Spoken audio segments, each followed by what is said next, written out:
La Hongrie est-elle le cancre de l'Europe? C'est le grand angle de ce dimanche 18 juillet.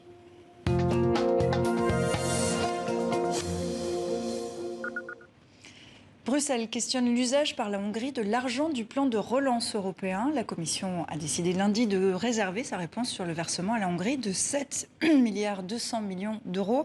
Valérie Hayé, vous êtes eurodéputée La République En Marche, négociatrice du budget et du plan de relance européen. Vous signez une tribune cinglante, on peut le dire, dans le quotidien français Le Monde. Viktor Orban a fait de la Hongrie une véritable kleptocratie aux frais de l'Europe. Soyez la bienvenue. Françoise Pons, bonsoir à vous aussi. Vous êtes journaliste spécialisée sur l'Europe centrale et orientale, auteur de Hongrie, l'angoisse de la disparition dans la collection L'âme des peuples aux éditions Nevikata. Est-ce que vous diriez l'une et l'autre que la Hongrie est le cancre de l'Europe ?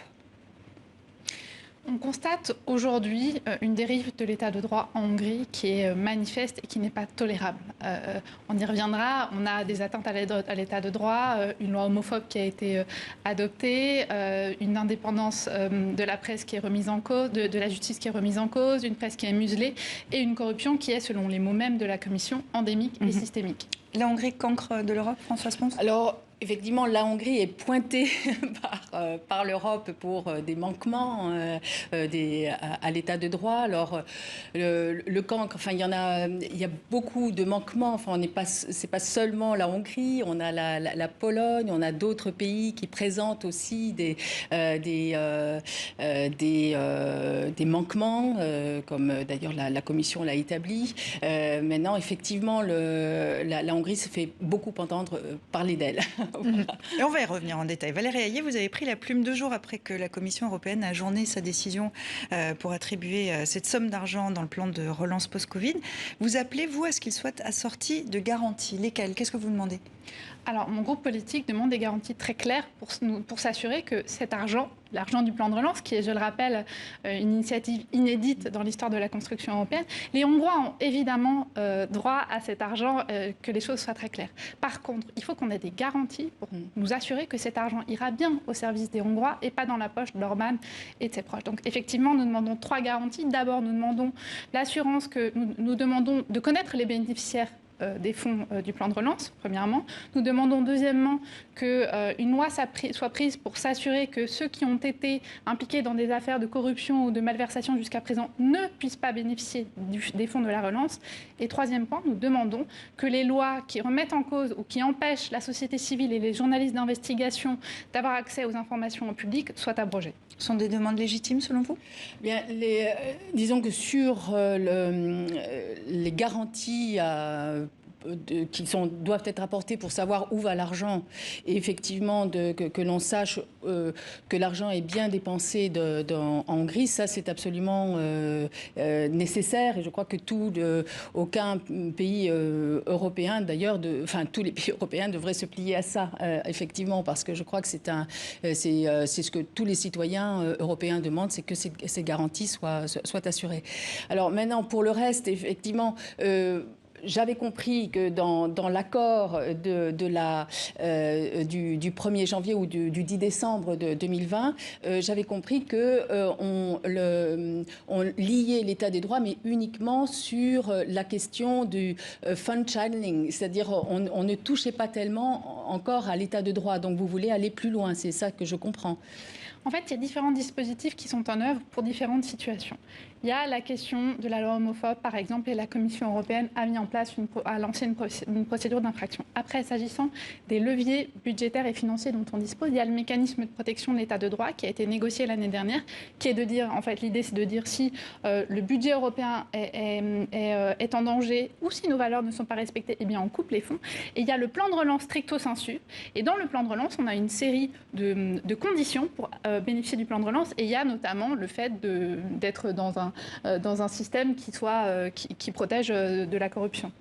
Alors la question en fait qui est soulevée par la loi en fait sur la loi dite homophobe, enfin la loi LGBT donc là la question en fait qu'on peut se poser, c'est plutôt quelle est la définition des valeurs européennes n'est peut-être pas définie de la même façon pour tous les pays européens. C'est-à-dire vous le Parlement européen vous liez les deux, c'est-à-dire vous vous voulez que les procédures soient identiques entre état de droit et valeurs et la loi LGBT, mais la Commission européenne veut en fait avoir des procédures séparées. Parce qu'effectivement, les valeurs, on n'a pas encore défini ce qu'était une valeur européenne.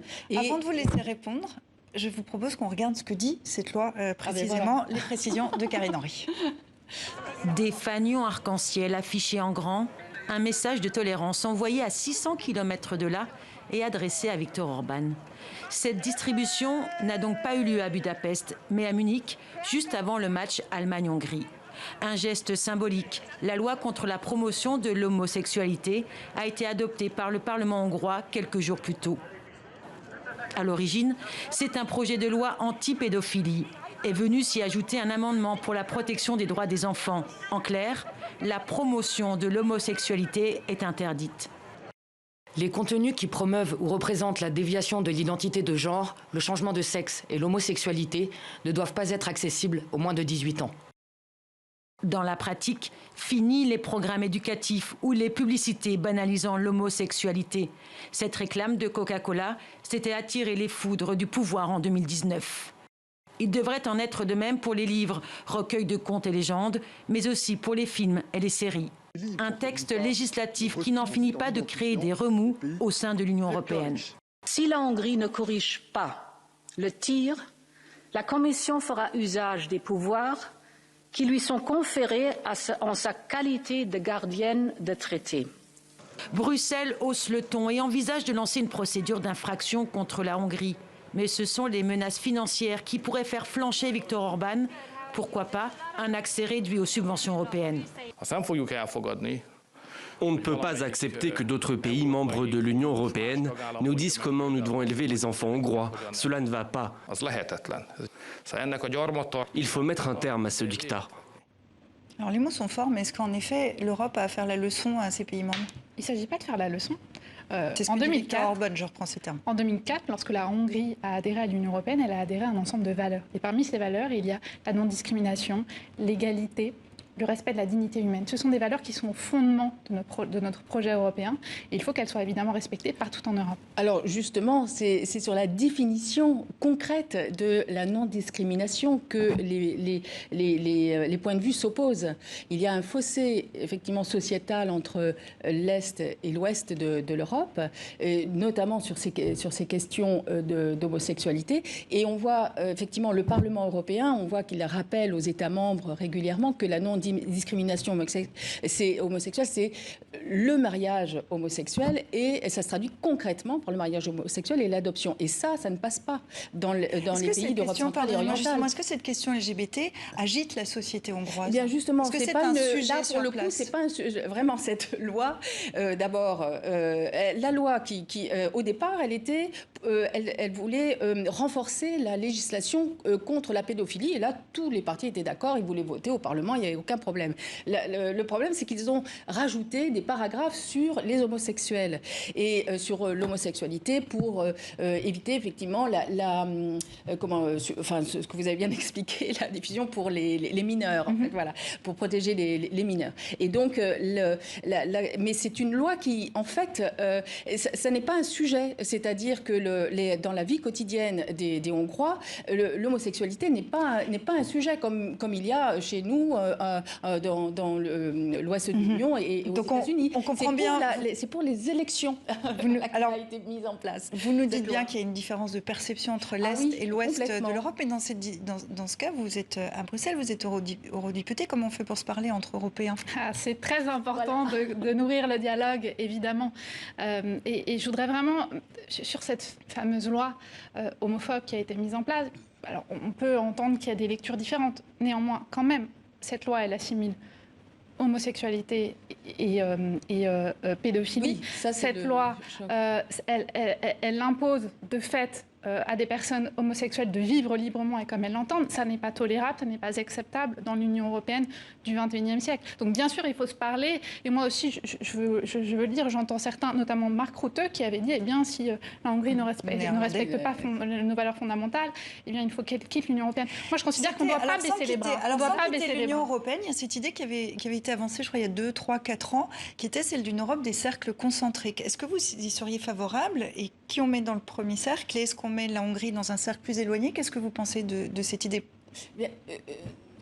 Pardon, moi je reviens quand même sur une chose, c'est qu'on n'a pas défini concrètement les valeurs européennes pour ce qui était de la discrimination ou de la non-discrimination. Et là, est-ce que la conférence sur l'avenir de l'Europe ne pourrait pas servir à vraiment discuter ça? Parce que il faut quand même voir l'Union européenne, c'est seulement depuis 10 ans que l'état de droit tente à évoluer, en incluant un libéralisme sociétal qui n'existait pas avant. Donc là, c'est très récent. Donc comme les pays étaient dans l'Union depuis 2004, on peut quand même arriver à comprendre les points de vue des uns et des autres et essayer de se rapprocher sur des points communs.